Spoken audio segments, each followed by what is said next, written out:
안녕하세요. 저는 수원에서 직장 생활을 하고 있는 여자입니다.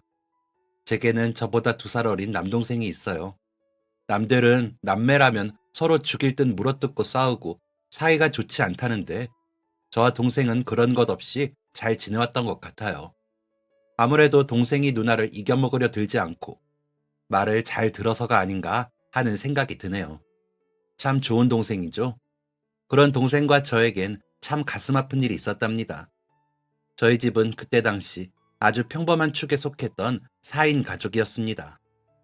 엄마가 해주는 떡볶이를 좋아했던 2남매와 그런 엄마를 사랑했던 아빠, 그리고 그런 3사람을 따뜻하게 품어주었던 엄마. 여름이면 살던 집 마당에서 커다란 대야에 동생과 함께 들어가 엄마가 호스로 뿌려주는 물을 맞으며 저희만의 물놀이를 즐기기도 했고, 아빠의 월급날이면 마당에 불을 피워두고 그 위에 넓은 불판을 올려 고기를 구워 먹기도 하는 화목한 가족이었습니다. 학교에서 친 쪽지 시험지를 몰래 숨기다 엄마에게 들켜 혼이 나기도 하고, 학교에서 체벌을 받고 들어오면 손바닥에 난 상처를 보고 화가 난 아빠가 학교에 전화를 걸기도 했었죠. 엄마의 생일이면 아빠와 동생, 저 3사람이 함께 깜짝 파티를 해주기 위해 색종이로 만든 어설픈 플랜카드를 목에 걸고 케이크를 준비하기도 했었습니다. 참 행복한 순간들이었고 그것이 당연한 줄로만 알았던 시절이었어요. 하지만 저희가 그렇게 당연시 여겼던 행복들은 어쩌면 당연한 것들이 아니었는지도 모르겠습니다. 사랑은 영원하고 가족은 늘 곁에 있는 것이라고 그 누구도 정해둔 적이 없는데 왜 우리는 모든 것을 당연하게 생각했던 것인지. 너무나도 서로를 아끼고 사랑했던 저희 가족은 어느 날 갑자기 산산조각이 났고 저희 집엔 까만 먹구름이 가득 들이우게 되었습니다.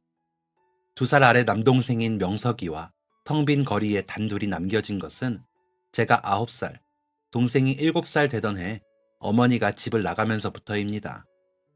집에 있던 모든 것들을 싹 다 가지고 나갔다고 엉망이 된 안방에서 아빠는 한참을 소리를 지르셨어요. 늘 웃는 얼굴, 상냥한 말투의 아빠만 보며 자랐는데 그런 모습은 저희에게 엄청난 충격이었습니다. 하지만 무섭지는 않았어요. 어린 마음에 매일 불 꺼진 부엌에서 혼자 소주를 마시는 아버지가 불쌍하다 생각했었으니까요. 그냥 엄청 슬프다고 말하지 않아도 엄마와 아빠 사이에 무슨 일이 있는지 전혀 알지 못하는 나이였어도 아빠의 슬픔이 전해지는 것만 같은 기분이었습니다. 그러나 아빠의 슬픔을 덜어주고 싶다고 내가 아빠 곁에 있으면 아빠가 울지 않을 거라고 믿었던 저의 생각은 잘못된 생각이었어요. 아빠마저 집을 나가버리셨으니 말입니다. 4명이서 살던 집에 달랑 둘이 남겨진 저희 남매는 모든 상황이 어리둥절하고 공포스러웠고 동생은 멈추지 않고 울어댔습니다. 아직도 기억이 나요. 정신없이 울리는 전화기 소리와 동생의 울음소리가. 이유 모를 공포심에 한동안 울리는 전화를 방치하다가 침을 꼴깍 삼키며 수화기를 들었을 땐 잔뜩 화가 난 큰아빠의 목소리가 수화기 너머로 들려왔었습니다. 어느 조용한 토요일 오후, 아버지는 출장을 가신다며 저를 불러다 말씀하셨었어요. 가면 언제 오는데? 두려워하며 묻는 제게 5일 밤만 자면 올 거라는 말을 남겨두고 아버지는 그렇게 떠나셨습니다.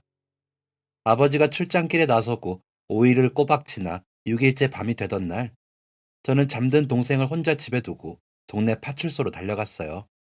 출장 갔던 아버지가 돌아오지 않았다고, 아빠 좀 찾아달라고 말이에요.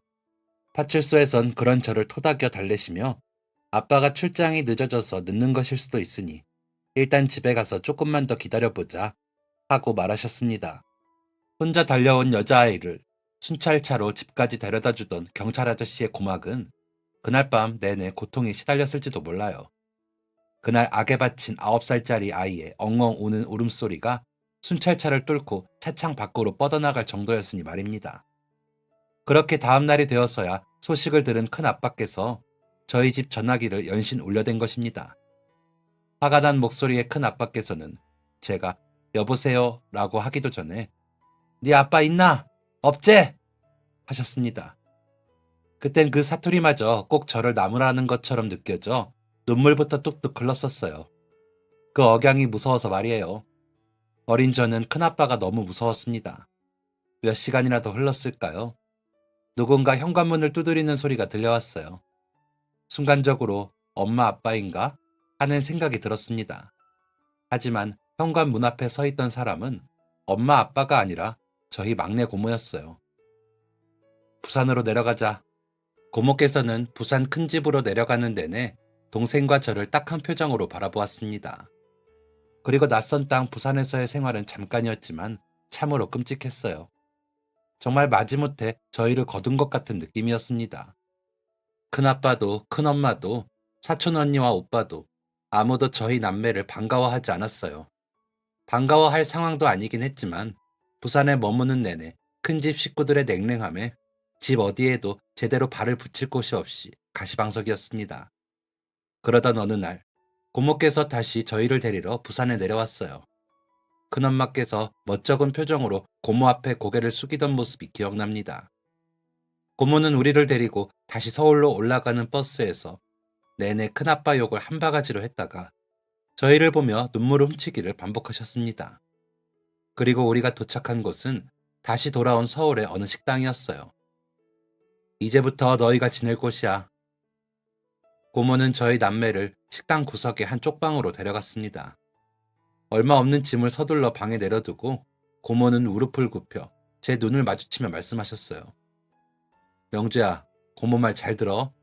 여기서 명주랑 명석이는 학교도 다니고 식당 이모가 해주는 밥도 먹고 머리도 감고 하는 거야. 고모가 매일 저녁마다 여기 들를 테니까 명주 네가 명석이 잘 챙겨라. 아빠는 안 와. 알았지? 우리 명주 다 컸으니까 잘할 수 있지? 고모의 콧망울이 서서히 붉게 물드는 모습을 감상했습니다. 어른이 말씀하시는데 왜 딴짓을 했느냐고 물으신다면 아마 고모가 하시는 말씀이 믿고 싶지 않아서였는지도 모르겠어요. 우리 집은 어디 가고 엄마 아빠는 어디 가고 명석이랑 나랑 왜 여기서 지내야 하는지.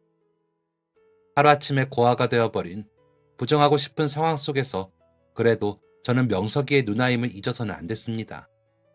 때를 쓰고 응석을 부리고 싶은 마음이 굴뚝 같았지만 고모의 붉은 콧망울을 떠올리며 저는 다음날 학교에 갈 준비를 악착같이 해냈어요.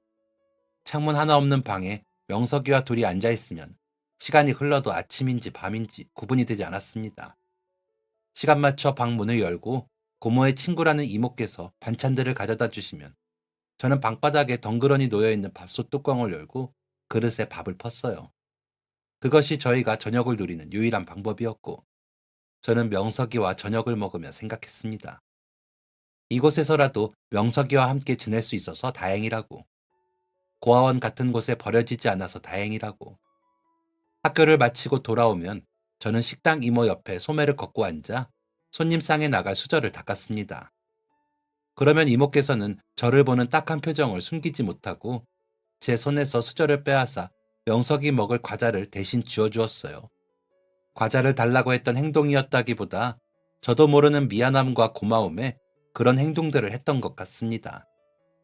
그렇게 식당 생활에 조금씩 적응을 해나갔고 매일 보는 이모와도 익숙해져 갔어요.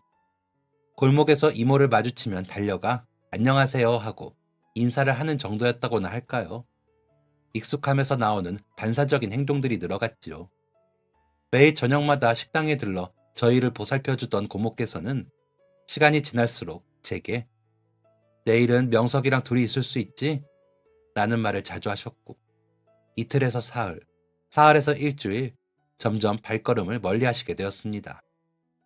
고모마저 외면하는 것 같아 고단하고 서러웠지만 그래도 간간이나마 저희를 챙겨주시는 고모가 계심에 그것은 저희에게 울타리 있는 집이 될 수 있었습니다. 그렇게 식당의 쪽방에서 드문드문 고모의 관심을 받으며 지낸 지 4년이 흘렀습니다.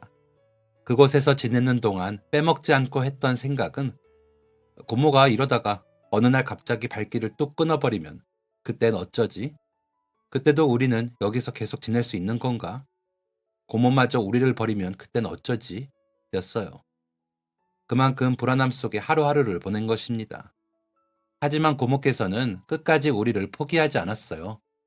그곳에서 지내고 4년이 흐른 어느 날, 제가 13살이 되던 해에 고모께 넌지시 여쭈었습니다. 고모, 명석이랑 나 여기 말고 고모 집에서 같이 살면 안 돼요? 4년을 고민했던 저의 진심이었습니다. 그땐 속으로 4년이나 참았으니 이 정도면 고모께서 저희를 데려가 주시지 않을까 하는 철없는 생각을 했었어요. 그 정도로 저희를 거두어 준 것에 감사할 줄은 모르고 말입니다. 고모께서는 저의 질문에 잠시 당황하는 듯 하더니 손으로 제 머리를 귀 뒤로 넘겨주며 말씀하셨습니다. 고모가 미안해, 명주야. 고모 집에는 고모만 있는 게 아니라 고모부랑 고모부의 엄마, 고모부의 아빠도 다 같이 살고 있어서 너희를 데려갈 수가 없어. 미안해. 그래도 명주야, 고모가 너희 계속 보러 올게. 다른 데 안 보내고, 응? 여기 고모 친구가 너희 다 클 때까지 계속 지내도 된대. 서운했고 서러웠습니다.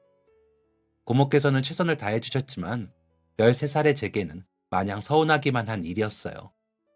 그때는 고모만 바라보느라 더 가까이서 매일 우리를 들여다보셨던 식당 이모에 대해서는 아무 생각이 없던 시기였습니다. 저는 금세 눈시울을 붉혔고 고모께서는 그런 저를 애써 외면하며 자리에서 그만 일어나셨어요. 그런데 며칠 후 고모께서 놀라운 말씀을 하셨습니다. 이제 더 이상 그곳에서 지내지 않아도 된다는 이야기였어요. 저와 명석이는 기뻐서 소리쳤습니다. 이제 고모 집에 가는 거냐고 말이에요. 그랬더니 고모께서 조금은 난처한 듯한 웃음을 지으며 그동안 저희 남매에게 반찬을 챙겨주셨던 식당 이모를 저희 앞에 데려오셨습니다. 식당 이모는 금방이라도 눈물을 흘릴 것 같은 표정을 하시고는 제게 물으셨어요. 명주야, 여기서 지내기 힘들지? 그냥 이모랑 같이 살래? 명석이랑 우리 셋이서.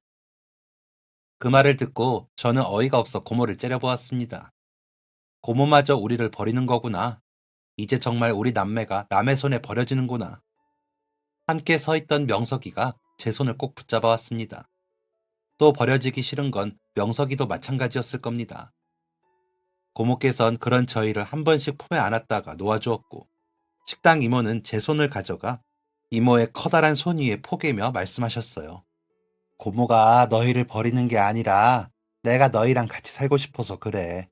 햇빛도 들고 냉장고도 선풍기도 있는 곳에서 살고 싶어서 그래. 너희 고모는 고모부도 있고 고모부의 엄마, 고모부의 아빠, 그리고 너희들의 사촌 언니도 함께 살고 있지만 이 이모는 아무도 없어서 너희랑 같이 살기가 참 좋단다. 이모의 말씀을 듣는데 4년 동안의 식당 생활이 눈앞에 스쳐 지나갔습니다. 방 한 구석에는 보일러가 들어와 한겨울에는 버틸 수 있었지만 여름에는 더위와의 전쟁이었어요. 창문 하나 없는 곳에서 고장난 선풍기와 씨름하며 더위에 숨 넘어가고 있는 명석이를 볼 때면 사람도 수육이 될 수 있는지를 상상하곤 했었습니다. 그래서 이모의 말씀에 고개를 냉큼 끄덕였어요. 그런 저를 보고 명석이가 손을 세게 쥐어오는 것이 느껴졌지만 상관없었어요. 고모가 하시는 말씀을 몰래 엿듣기로는 식당 이모는 진짜 가족이 없는 사람이 맞았기 때문입니다. 창문이 있어 햇빛이 잘 들어오고 여름마다 더위와 씨름하지 않아도 된다면 오케이였어요. 그리고 무엇보다 이모는 착한 사람이었습니다. 혼자 운영하는 식당, 손이 모자라 어느 정도 큰 저에게 심부름 정도는 시킬 법도 한데 제가 뭔가를 하려고 하면 늘 중간에 손을 놓게 하시고는 동생 먹을 것을 챙겨주시던 분이니까 말이죠. 제가 고개를 끄덕이자 이모께서는 고맙다며 저를 끌어안으셨습니다. 고모는 떡볶이를 해두었다며 저희를 식당으로 데리고 나갔고 명석이가 떡볶이를 먹는 사이 저를 혼자만 불러다 말씀하셨습니다. 명주야, 우리 명주 아직 어리고 명석이도 어리잖니. 고모 생각에는 너희 남매에겐 아직 엄마가 필요한 나이인 것 같아. 명주 네 생각은 어때?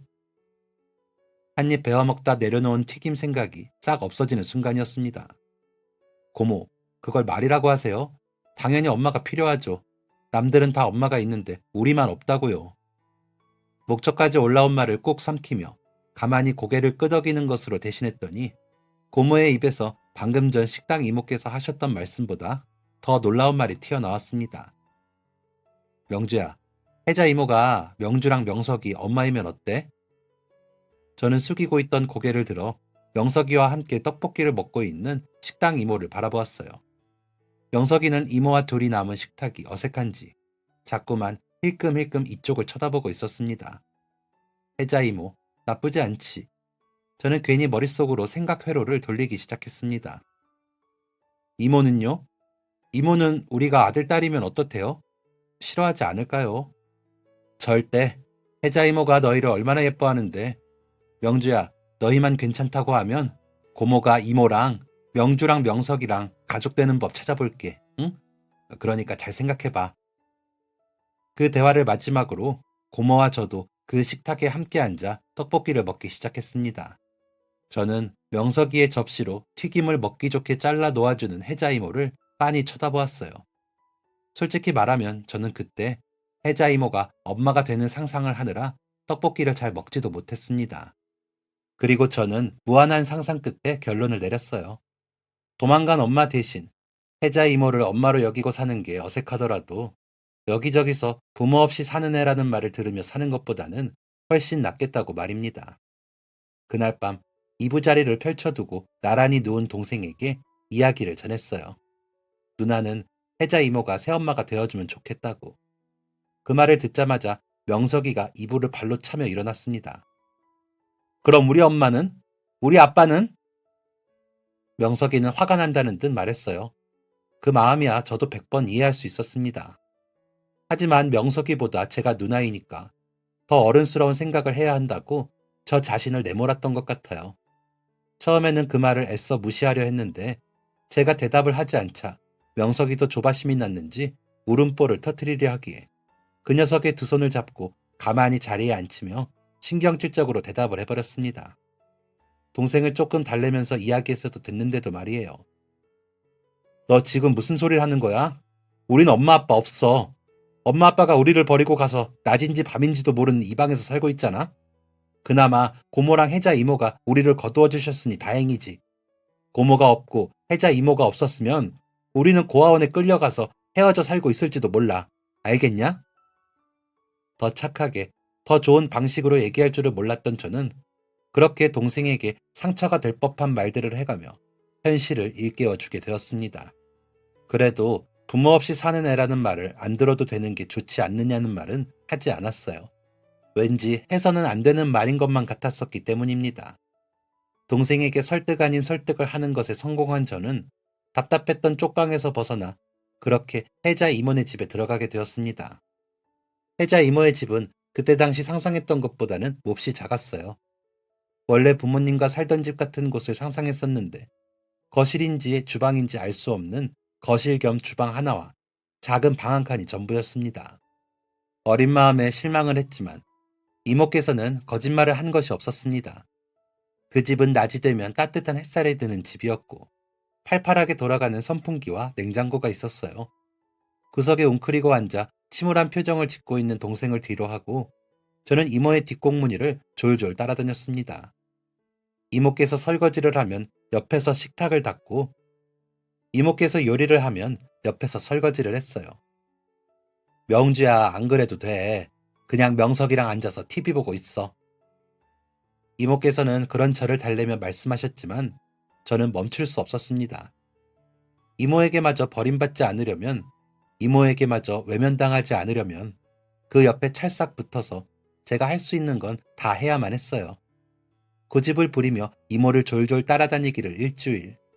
이모께서는 도저히 못 말리겠다며 차라리 제가 하기 쉬운 소일거리를 쥐어주셨습니다. 밥상에 수저 예쁘게 놓기, 반찬통 뚜껑 열기, 양말 돌돌 말기. 정말 별것 아닌 것들임에도 불구하고 이모는 제게 칭찬을 아끼지 않으셨습니다. 그러면서도 속으로는 내심 명석이를 걱정하고는 했었는데 다행히 명석이도 이내 곧 잘 적응해 주었어요. 처음엔 이모께서 저희 방이라며 하나 있는 방 한 칸을 내어주었었는데 명석이가 기어코 거실에서 자겠다고 떼를 쓰는 바람에 저희가 자는 방은 거실이 되어버리기도 했습니다. 훗날 명석이에게 왜 방에서 자는 게 싫었냐고 이모께서 묻자 명석이는 이렇게 대답했어요. 식당 방 같아서 싫어요.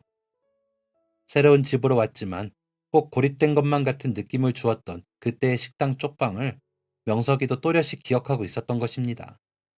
밤에는 거실에서 이불을 펴고 잠자고 학교를 다녀오면 곧장 식당으로 가서 이모를 돕거나 집에 와서 빨래 건조대에서 빨래를 걷어 개어두었어요. 저녁 때가 되면 이모께서 해두신 반찬을 냉장고에서 꺼내 동생과 둘이서 밥을 먹고 주방에 밥상을 펴고 숙제를 하고 있으면 식당 일을 마친 이모가 집으로 돌아오시는 일상이었습니다. 이모에게 잘 보이고 싶어서, 이모에게 고마워서 괜히 식당에 나가고 빨래를 개어두기도 한 건 맞지만 그런 행동을 통해서 세상에 명석이와 저 단 둘만 남겨진 것이 아니라는 위안을 삼기도 했었어요. 저희의 엄마가 되어준 사람이 생겼으니 어떤 불편함도 힘듦도 잊어버릴 수가 있었습니다. 막상 13살짜리 여자아이가 식당에 들어가 일을 돕겠다고 한들 도울 수 있는 것은 없었지만 늦게까지 일하고 돌아와 저희를 강아지들이라 부르며 숙제를 봐주시는 이모께 엄마라는 소리도 선뜻 나오지 않았지만 저희는 제법 괜찮았습니다. 그렇게 저희를 데리고 한동안 같이 살던 혜자 이모는 고모의 도움으로 마침내 우리의 진짜 엄마가 되었어요. 엄연한 한 식구가 된 것입니다. 아예 버려진 것이 아니라 입양이 가능할까? 고모께서 걱정하시는 소리를 들었었는데 가족이나 친척의 동의가 있으면 입양이 가능하더라며 비로소 저희 세 사람이 호적상의 진짜 가족이 된 것입니다. 14살이 되어 중학교에 입학하고 나서도 저희 남매는 저희의 새 엄마가 된 혜자 이모에게 엄마라고 불러드리지를 못했어요. 제가 중학교에 가고 사춘기가 오면서 이유 없는 반항 같은 것도 하게 됐었는데 그런 건 다 챙겨서 하면서도 엄마 소리는 선뜻 나오지가 않았습니다. 피 한 방울 섞이지 않은 애교 없는 연년생 두 남매가 대체 왜 좋으셨던 건지. 집으로 돌아오면 아무와도 이야기를 하기 싫어 거실에 이불을 뒤집어 쓰고 들어가 일기를 쓰던 저를 그저 보듬어주고 기다려주시던 새엄마가 참 위대하고 또 감사했습니다. 학교에서의 교우 관계는 평범한 축에 속했다고 말하고 싶어요. 제 부모님 안 계신데 어떻게 불쌍해서 하는 동정심 가득한 시선이나 정반대로 부모 없이 자란 애들이 다 그렇지 뭐 하는 싸늘한 시선. 둘 다 몸서리 치도록 싫었던 것 같아요. 그래서 그런 시선을 느끼고 싶지 않아 더 밝은 척을 했었습니다. 늘 아무렇지도 않은 듯 웃어넘기고 혹여 말실수를 하지는 않을까 언행에 신경을 쓰는 게 몸에 배어 있었어요. 게다가 제가 저 스스로를 가엾게 여기고 불쌍함을 호소해봤자 저만 손해일 뿐이라고 생각하기도 했습니다. 우리 남매의 불행이 여기서 그치고 새엄마를 만나게 된 것은 참 다행이다. 라는 생각을 늘 가지려고 노력했고 그 모든 것은 저의 표정과 행동이 되어 곧 나라는 사람의 이미지가 되어주었던 것 같아요. 겉보기에 밝고 씩씩한 사람이었던 저의 내면을 다행히 아무도 알아채지 못했고 어떤 이유에서건 제가 노력했던 밝은 미소와 씩씩한 행동은 결국 제게도 좋은 영향을 미치게 된 것입니다. 다만 딱 한 가지 힘들었던 점이 있었다면 친구들이 다니는 학원을 저는 다니지 못한다는 것이었어요. 저였으면 학원을 다닐 수만 있다면 신이 나서라도 열심히 배우고 공부를 했을 것 같은데 친구들은 복에 겨워 학원에 가기 싫다고 투정을 부리기 일쑤였거든요. 자연스레 그 친구들에게 저는 학원을 안 가도 되는 부러운 애가 되어 있었지만 저는 속으로 그 애들이 얼마나 얄미웠는지 모릅니다. 공짜로 가르쳐주는 학원 같은 건 왜 없나? 그게 가장 속상했어요. 그리고 새엄마께 용돈을 달라고 하는 것도 제게는 엄청난 고역이었습니다. 사춘기가 와서 반항 아닌 반항을 하면서도 새엄마께서 얼마나 힘들게 벌어 사는 분인지를 충분히 아는 제가 용돈까지 달라고 하는 것은 너무 힘든 일이었어요. 저희가 아니었더라면 더 여유 있게 살 수 있지 않으셨을까? 늘 죄송한 마음이 컸으니까요. 겉으로는 무뚝뚝한 사춘기 소녀였으면서 말입니다. 그렇다고 새엄마께서 저희에게 용돈을 주지 않으셨던 건 아닙니다. 하지만 한 번도 아이를 키워보신 적 없는 새엄마께서 주셨던 그 용돈은 차비를 하고 나면 딱 알맞는 금액이었고 학교에서 준비물 같은 것들을 사야 하는 때가 오면 그날 밤 제 이마엔 자는 내내 식은땀이 뻘뻘 흘렀습니다. 죄송함에 결국 말씀을 드리지 못하고 빈손으로 학교에 가면 선생님께 왕창 혼쭐이 나는 것입니다. 그래도 몇 번이나 그런 식으로 손바닥을 몇 대 맞고 나니 좋은 아이디어가 떠올랐습니다. 차비를 아끼는 것이요. 그렇게 저는 학교에 가는 버스를 타지 않고 평소보다 일찍 나와 등하교를 걸어서 하기 시작했어요. 물론 동생 명석이는 꼭 버스에 태워 보냈습니다. 학교에서 특별하게 준비물을 많이 필요로 하는 달이 아니면 제 차비를 아껴 동생과 제 준비물을 대충 어떻게 때울 수가 있었거든요. 그때는 매일 그렇게 걸어가는 등하굣길과 책상이 없어 비좁은 밥상 위에 공부를 하면서 지긋지긋하다는 생각을 하고는 했었지만 이제는 그렇지 않습니다. 그로 인해 어릴 때부터 아끼며 사는 법을 깨달았고 가족을 챙기는 법을 배웠기 때문이에요. 꼭 학원을 다녀야만 공부를 잘하게 되는 것은 아니라는 것도 알게 되었습니다. 저는 하루라도 일찍 돈을 벌겠다고 상업고등학교에 진학을 했지만 동생은 머리가 좋아 고등학교에서 꾸준히 전교 1등을 하고 있기 때문입니다. 평생 학원 한 번 다닌 적이 없는 아이임에도 불구하고 말이에요. 고등학생이 되고 취업반에 나갈 때까지도 저는 새엄마를 엄마라고 부르지 못했어요. 그저 엄마라고 부르는 것을 못할 뿐이지 저희는 누가 봐도 친엄마와 친자식들처럼 잘 지내기는 했었습니다. 어리석고 못난 제가 하루라도 빨리 엄마 소리를 입 밖으로 꺼내지 못했을 뿐이지요. 오히려 의외로 동생 명석이가 더 일찍 새엄마께 엄마라고 부르기 시작했었습니다. 살짝 놀란 표정을 지었다가 이내 아무렇지 않은 듯 웃어 보인 새엄마께서 밤늦은 시간 방 안에서 혼자 훌쩍이는 소리를 들었을 때에도 저는 새엄마께 엄마 소리를 하지 못했습니다. 마음은 굴뚝 같았는데 정말 왜 그게 안 되었던 건지 모르겠어요. 다시 생각해도 너무 죄송스럽습니다. 그러던 어느 날 엄마께서 쓰러지게 되었습니다. 놀라고 두려운 마음에 연락을 받자마자 신발도 제대로 신지 못한 채 병원으로 달려갔어요. 엄마! 엄마! 입구에서부터 엄마를 부르고 또 부르며 달려들어갔습니다. 침대에 누워있는 엄마의 품에 안기며 엉엉 울다시피 엄마를 부르짖었어요. 다행히 엄마는 무서웠던 제 상상 속에서의 모습이 아니라 두 눈을 뜨고 의식이 있는 모습을 하고 계셨습니다. 너 엄마라고 했네?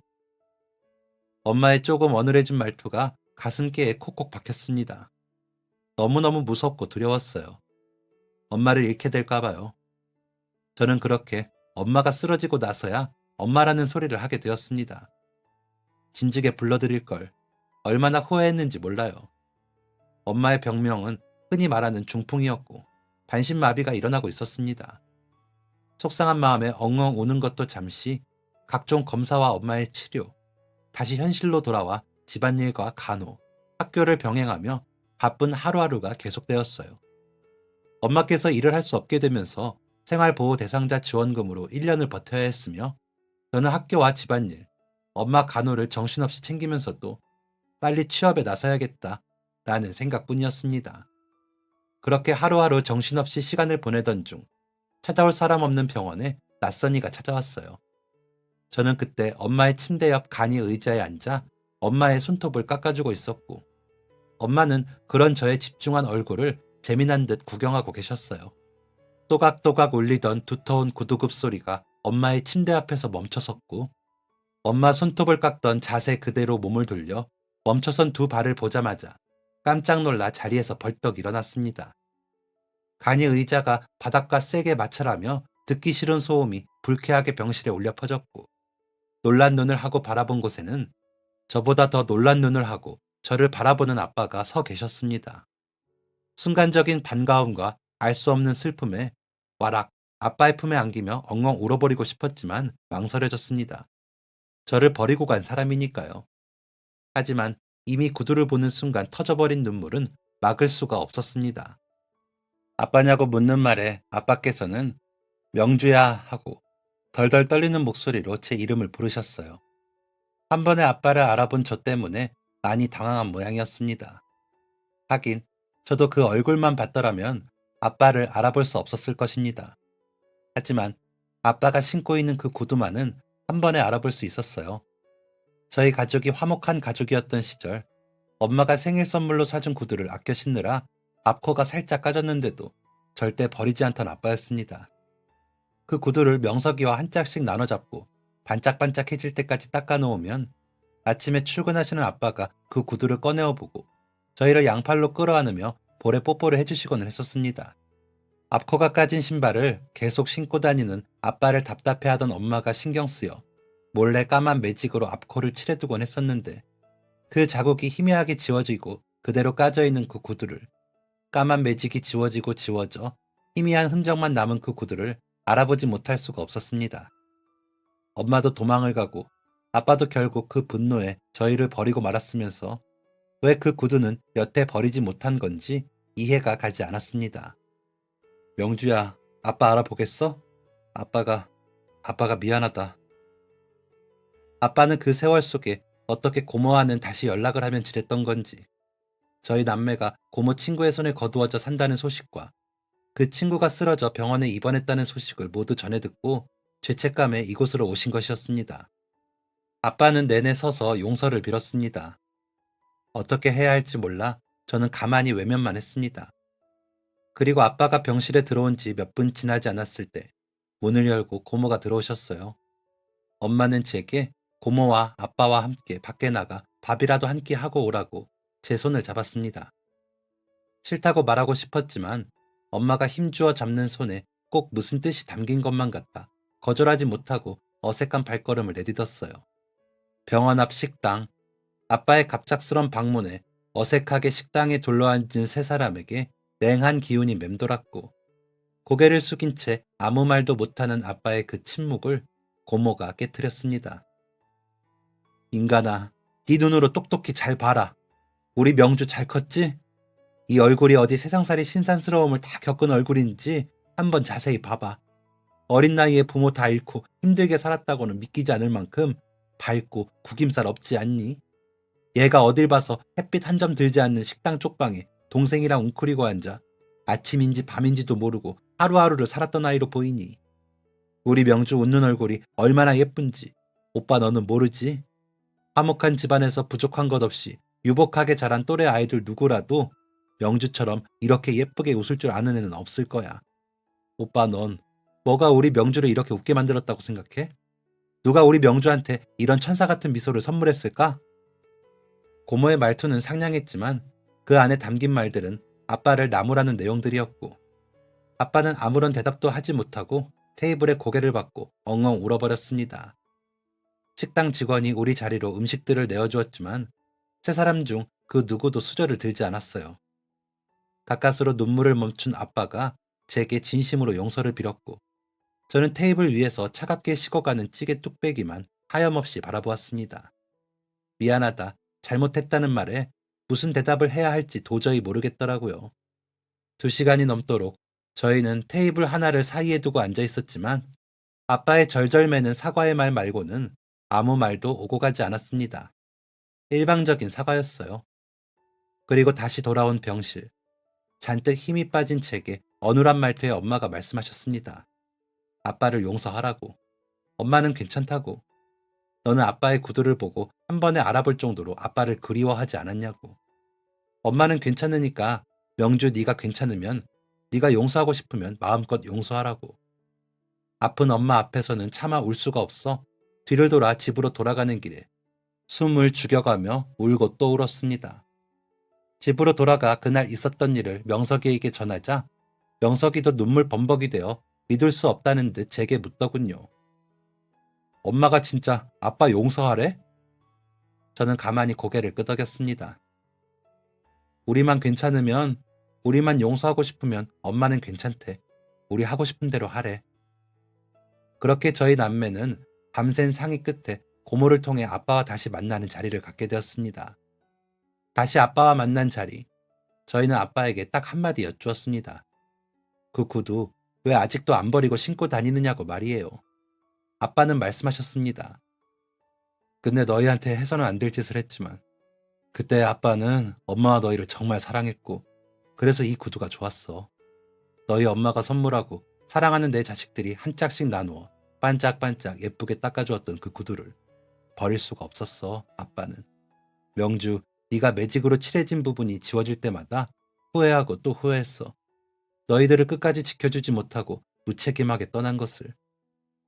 아빠의 마음은 어땠을까? 하고 생각해보려다가 애써 생각을 떨쳐버렸습니다. 제가 내릴 수 있는 유일한 벌은 아빠의 입장이 어땠을지를 굳이 헤아려보지 않는 것뿐이었습니다. 그래서 용서하기로 했어요. 아빠의 등장으로 인해 새엄마와의 행복한 가정이 흔들리지는 않을까 걱정됐었습니다. 그래서 용서하고 적당한 거리를 두고 싶었어요. 그리웠던 것은 사실이었습니다. 저희를 버리고 대체 어디서 뭘 하며 지낼까? 늘 아빠를 향한 원망 반, 그리움 반이 마음속에 있었습니다. 하지만 저는 그 자리에서 아버지는 도대체 그동안 어디서 뭘 하고 지냈느냐고 여쭙지 않았습니다. 그런 대화를 하다 보면 자연스레 그동안 켜켜이 쌓아두었던 원망이 터져나올 것이고 자칫하면 지금의 평화가 깨질 것만 같았거든요. 그 두려움에 아빠의 과거를 모른 척 묻어두기로 했습니다. 긴 사과와 용서의 자리가 끝나갈 무렵 아빠는 말씀하셨어요. 너희를 힘들게 했던, 너희를 지켜주지 못했던 지나간 세월에 대해 보상을 해주고 싶다고. 저보다 조금 더 용서에 서툴렀던 명석이의 입에서 날카로운 말이 튀어나갔습니다. 부자라도 되셨나 봅니다. 명석이의 화가 담긴 말에 아빠는 창피한 듯 고개를 숙였다가 말씀하셨습니다. 인간된 도리도 다 하지 못하고 도망쳤는데 열심히 일해서 부자라도 됐어야 하지 않겠느냐고요. 그러면서 늦었지만 저희가 살아가는 데에 부족함이 없을 정도로 챙겨주고 싶다고 다시 한번 말씀하셨어요. 그리고 저희 남매는 그것을 거절했습니다. 저희는 됐어요. 힘들지 않았거든요. 새엄마 덕분에. 그러니 보상을 하시려거든, 정말 저희한테 미안하시거든 새엄마께 하세요. 피 한 방울 섞이지 않은 저희를 돌보느라 가장 힘드셨을 테니까. 저랑 명석이는 정말 하나도 힘든 거 없이 자랐어요. 새엄마 덕분에. 아빠는 더 말씀하실 염치가 없는 듯 고개를 끄덕이셨어요. 정말 미웠는데, 정말 원망했었는데 아빠가 정말 나쁜데도 왜 그 모습을 보니 가슴이 콕콕 쑤셔오고 저려오는지 정말 제 자신을 이해할 수 없었습니다. 아빠가 갑자기 저희랑 같이 살고 싶다고 하면 어떻게 거절해야 하나 걱정도 됐었는데 아빠는 자식을 버리고 간 것에 미안함을 속죄하느라 저희를 데려가겠다는 말도 하지 못하시는 듯 했습니다. 지은 죄는 있으나 마지막 양심은 있었던 것 아닐까요? 그리고 그로부터 7년이 흘렀습니다. 치료와 재활에 최선을 다한 결과 엄마의 증세는 많이 호전되어 아프기 전과 다를 것 없이 생활하실 수 있게 되었습니다. 저는 19에 수원에 있는 화장품 공장에 취업을 했고 명석이는 서울에 있는 명문 대학을 나와 제법 이름을 알아주는 대기업에 취직을 했어요. 어찌나 기특하던지 당사자는 아무렇지 않아 하는데 저보다 더 큰 녀석을 품에 억지로 안고 얼마나 울었는지 모릅니다. 동생의 멋진 모습이 정말 기쁘고 자랑스러웠어요. 그 사이 아빠는 새엄마에게 집 한 채를 사주셨습니다. 방도 4개에 화장실도 2개가 딸린 집이었어요.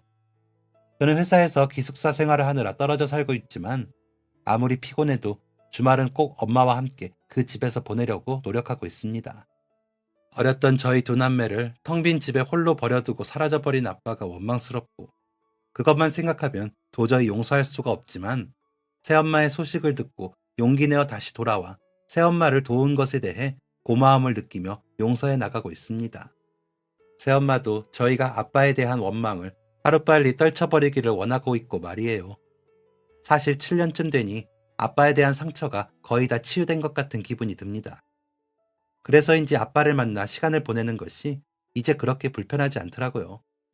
뿔뿔이 흩어지고 새 가족을 만들고 그런 유년 시절을 보낸 만큼 제게는 지금 아주 간절한 것이 있습니다. 그건 바로 지금의 이 평화가 깨지지 않는 것이에요. 더 이상은 그 누구와도 이별하고 싶지 않습니다. 앞으로 나아갈 세상은 만남과 이별의 연속이겠지만 어쩌면 그동안의 단련으로 인해 앞으로 다가올 이별에 조금은 묻어내질 수 있지 않을까요? 제 자신에게 화이팅을 보내봅니다. 저는 어쩌다 보니 고진감래라는 말을 좋아하게 되어버렸어요. 슬픈 일이 있을 땐 한 번만 입술을 꾹 다물고 눈물을 참아보세요. 하늘을 올려다봐도 좋고 2눈을 감아버려도 좋아요. 그 순간을 참으면 다시 기분이 좋아지고 반드시 좋은 날이 오더라고요. 저는 요즘 이런저런 자격증 공부에 재미를 붙이고 있어요. 일하고 나면 너무 피곤해서 그대로 뻗어 자는 날도 있지만 보통은 책상 앞에 시간을 보내요. 그게 전혀 귀찮다거나 싫지 않아요. 이런 말 함부로 하고 싶진 않지만 이제야 삶의 안정을 찾은 듯한 느낌이라고 할까요?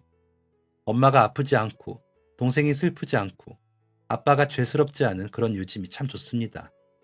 이 행복이 영원했으면 좋겠어요. 혹시 지금 힘든 분들이 계시다면 이 말을 꼭 전하고 싶습니다. 정말 힘들겠지만 너무 지치겠지만 조금만 더 참으면 곧 좋은 날이 기다리고 있을 거라고요.